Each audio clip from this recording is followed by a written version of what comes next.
پوچھ لے۔ الحمدللہ رب العالمین والصلاة والسلام علی سید المرسلین، اما بعد فاعوذ باللہ من الشیطان الرجیم، بسم اللہ الرحمن الرحیم۔ الصلاة والسلام علیک یا رسول اللہ،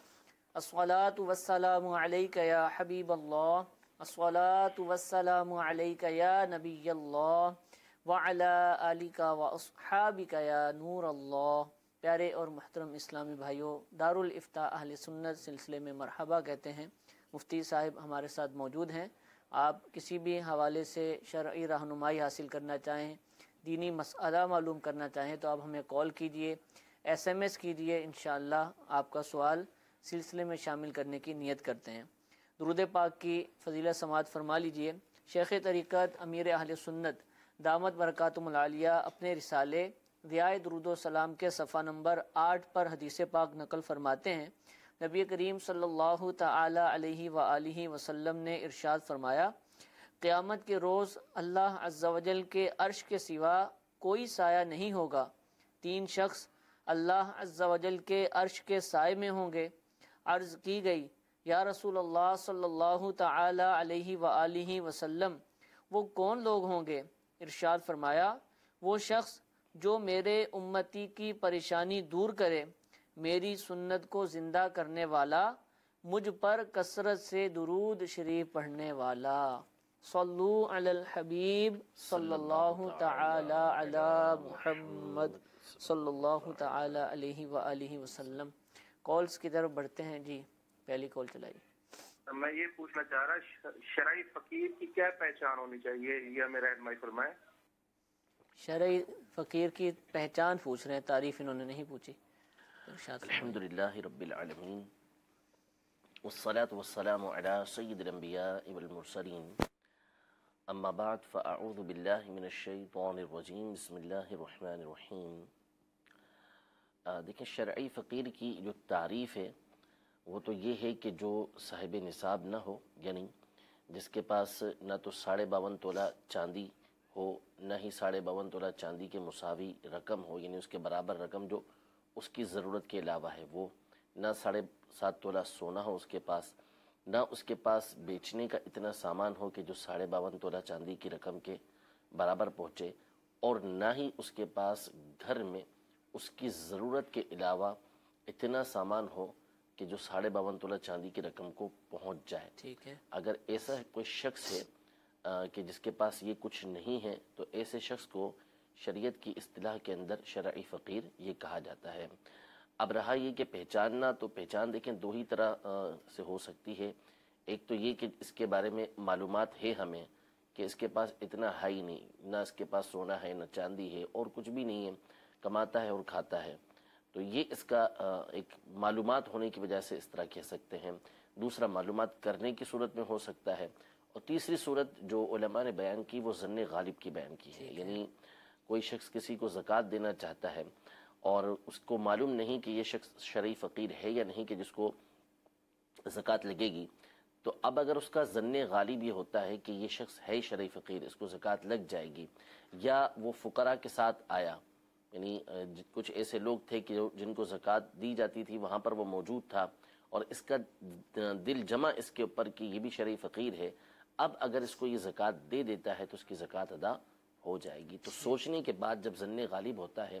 تو پھر اس صورت میں بھی زکوٰۃ دی جا سکتی ہے۔ اگر بعد میں ظاہر ہو گیا کہ یہ شرعی فقیر نہیں بلکہ غنی تھا تو بھی اس کی زکوٰۃ ادا ہو جائے گی۔ تو یہ پہچان کے طریقے ہیں، باقی اس کے علاوہ تو کرنے کی اتنی ضرورت، یعنی پوچھ گچھ اس وقت دو صورتیں ہیں۔ ایک تو یہ کہ ظن غالب ہو گیا تو پوچھ گچھ کی کوئی حاجت نہیں ہے، اور اگر ظن غالب نہیں ہو رہا اور سامنے والا ضرورت مند بھی نظر آ رہا ہے کہ اس کو زکوٰۃ دینی ہے تو پھر اس صورت میں اس سے پوچھا جا سکتا ہے، لیکن اس انداز میں پوچھیں گے کہ جس کی وجہ سے اس کی دل آزاری نہ ہو۔ اگر دل آزاری کا اندیشہ ہے تو پھر اس سے گریز کرنا ہوگا۔ اچھا، جو عام طور پہ کئی لوگوں کو دیکھا ہے کہ وہ دکانوں پر کچھ رقم رکھتے ہیں، اور جو عام طور پر مانگنے والے پیشہ ور آتے رہتے ہیں وہ ان کو دیتے رہتے ہیں، اور وہ اس کو شمار زکوٰۃ میں کر لیتے ہیں۔ پتہ بھی ہے کہ یہ پیشہ ور شخص ہے اور روزانہ آتا ہے یا ہر 2 دن بعد آتا ہے یا اس طرح کے آتے ہی رہتے ہیں، تو اس میں کیا ان کا یہ بس دے دینا، اپنے سے نکال دینا، یہ کافی ہوگا یا یہاں پر بھی ان کو تھوڑا سوچ بچار کرنی پڑے گی؟ دیکھیں یہاں ایک تو یہ بات کہ جس کو دے رہے ہیں اس کا شرعی فقیر ہونا یہ ضروری ہے، اور پیشاور میں ایک بہت بڑی تعداد وہ ہوتی ہے جو پروفیشنل بھکاری ہوتے ہیں، ان میں ایک بڑی تعداد وہ ہوتی ہے کہ جو مالدار ہوتی ہے، ٹھیک ٹھاک ان کے پاس مال موجود ہوتا ہے، تو جس بنیاد پر ان کو زکوٰۃ ہرگز نہیں لگے گی۔ اور پھر بہت سے ان میں وہ ہوتے ہیں کہ جو سرے سے مسلمان ہی نہیں ہوتے، کفار بھی مانگ رہے ہوتے ہیں، ہنود بھی مانگ رہے ہوتے ہیں، تو پھر اس صورت میں تو ظاہر ہے کہ زکوٰۃ لگے گی ہی نہیں۔ اسی طرح زکوٰۃ کے اندر ایک دوسری شرط یہ بھی ہے کہ دیتے وقت زکوٰۃ کی نیت ہو، یا فقیر کو دے دیا اس وقت زکوٰۃ کی نیت نہیں کی، لیکن فقیر کے پاس وہ رقم موجود ہے، اب اگر زکوٰۃ کی نیت کر لی تو بھی زکوٰۃ ادا ہو جائے گی، لیکن نیت کا ہونا یہ شرط ہے۔ اگر اس نے خرچ کر ڈالی تو اس صورت میں اب زکوٰۃ کی نیت آپ کی کام نہیں دے گی۔ تو جو افراد اس طریقے سے نکالتے ہیں تو یہ دونوں باتوں کا لحاظ رکھنا ضروری ہے۔ اور دوسری بات یہ تو بہت ہی زیادہ یعنی بے پرواہی والی ایک صورت بنتی ہے عام طور پر کہ سکے رکھ لیتے ہیں، اس طرح کی رقم رکھ لیتے ہیں، تو یہ زکوٰۃ کے علاوہ بھی یعنی آپ جو زکوٰۃ دینا چاہ رہے ہیں اس کے علاوہ بھی اس میں دیکھنا ہوگا کہ جن کو آپ دے رہے ہیں ان کو دینا درست بھی ہے یا نہیں ہے، کیونکہ یہ عام طور پر ضرورت مند نہیں ہوتے، یہ صرف اپنے ایک پیشے کی وجہ سے، مال بڑھانے کی وجہ سے مانگ رہے ہوتے ہیں۔ تو جو سوال کرنے کا جس کو حق نہیں ہے اور وہ سوال کر رہا ہے کہ اس کے پاس اتنا ہے کہ وہ دن گزار سکتا ہے، تو اس کو تو مانگنے کی اجازت ہی نہیں ہے۔ اب اگر اس نے مانگا تو اس صورت میں دینے والے نے اس کو دیا تو یہ دینا بھی گناہ ہوگا، تو ایسوں کو ہرگز نہیں دینا چاہیے۔ ہاں ظن غالب آپ کا جم رہا ہے کہ یہ مستحق ہے تو پھر اس کو دے دیں۔ ٹھیک ہے جی، جزاک اللہ۔ سوال یہ پوچھا جا رہا ہے کہ اگر دارالافتاء اہل سنت سلسلہ دیکھتے ہوئے اذان ہو جائے تو اذان کا جواب دیں یا پھر ٹی وی دیکھتے رہیں؟ جیسے ہمارا سلسلہ دیکھ رہے ہیں پنجاب میں سلسلے کے دوران عشاء کی اذان بھی ممکن ہے، تو کیا کریں وہ؟ اس میں دیکھیں اگر تو مسائل ایسے ہیں کہ جو آپ کی ضرورت کے ہیں اور بعد میں آپ کو ملیں گے نہیں، تو پھر آپ اسی کو سنیں اور ساتھ ساتھ اذان کا جواب بھی دیتے رہیں۔ اور اگر مسائل ایسے نہیں ہیں، ویسے تو عام طور پہ اس کی پہچان مشکل ہے، لیکن یہ کہ آپ اذان کا جواب بھی دیتے رہیں اور توجہ اپنی اس طرف رکھیں، توجہ مسائل کی طرف ہونی چاہیے۔ ہاں اگر اذان ہو رہی ہے اور آپ کی توجہ مسائل سے بٹ رہی ہے تو پھر اس صورت میں بہتر یہ ہے کہ آپ جو ہے وہ بند کر دیں۔ وجہ اس کی یہ ہے کہ اصل میں ایک تو آپ صحیح طریقے سے سن بھی نہیں پائیں گے، اور نہیں طریقے سے سن پائیں گے تو نتیجہ یہ نکلے گا کہ ہو سکتا ہے کہ ہاں کرنا اور نہ کہاں سمجھ آ جائے، جس کی چیز کو جائز کہا گیا اس کو ناجائز سمجھ لیں، ناجائز کہا گیا اس کو جائز سمجھ لیں، تو اس لیے ایسے موقع پر پھر بند کر دینا ہی بہتر ہے، اور پھر اذان کا جواب دینے کے بعد اس کو سماعت کریں۔ اور اگر آپ کی توجہ نہیں بٹ رہی، اذان کا جواب بھی چل رہا ہے اور ساتھ ساتھ سنتے بھی جا رہے ہیں، اللہ اکبر بول دیا اور جو ہے وہ اشہد ان لا الہ الا اللہ ساتھ بول دیا، توجہ نہیں بٹ رہی تو پھر تو مسئلہ نہیں ہے، لیکن توجہ بہرحال بٹے گی تو اس لیے دونوں میں سے کوئی ایک کام اختیار کر لیں۔ ٹھیک ہے جی، ایک اور کال چلائیے۔ میرا سوال یہ ہے کہ حضرت آدم علیہ السلام کا نکاح کس نے پڑھایا؟ تفسیر روح البیان کے اندر یہ بیان کیا علامہ اسماعیل حقی رحمۃ اللہ تعالی علیہ نے کہ جب حضرت حوا رضی اللہ تعالی عنہا کو اللہ تبارک و تعالی نے پیدا فرمایا تو حضرت آدم علیہ السلام نے اس بات کی خواہش ظاہر کی کہ ان سے میرا نکاح کروا دیں، تو مہر میں نبی کریم صلی اللہ تعالی علیہ وآلہ وسلم پر درود پاک جو ہے وہ رکھا گیا، اور اللہ تبارک و تعالی نے اس کے بدلے ان کا نکاح حضرت حوا رضی اللہ تعالی عنہا سے کروا دیا۔ تو یوں نکاح کروانے کی جو نسبت کی ہے وہ رب تبارک و تعالی کی طرف کی، اور قرآن و حدیث میں نسبتیں موجود ہیں، زوجنا کہا کہ ہم نے آپ کا نکاح اس سے کر دیا۔ اسی طرح اور دیگر جو احادیث طیبہ ہیں اس میں بھی یہ موجود ہے کہ اللہ تبارک و تعالی حوروں سے نکاح کروائے گا جنت میں داخل ہونے والوں کا، تو نسبت اللہ تبارک و تعالی کی طرف نکاح کروانے کی اس میں کوئی حرج نہیں ہے۔ تو سیدنا آدم علیہ نبینا و علیہ السلام کے نکاح کرانے کی نسبت تفسیر روح البیان کے اندر علامہ اسماعیل حقی رحمۃ اللہ تعالی علیہ نے اللہ تبارک و تعالی کی طرف کی کہ اللہ تبارک و تعالی نے ان کا نکاح کروایا۔ ٹھیک ہے جی، سوال یہ پوچھا جا رہا ہے کہ اگر کوئی شخص مر جائے تو کیا اس کا تعویذ اتارنا ہوگا؟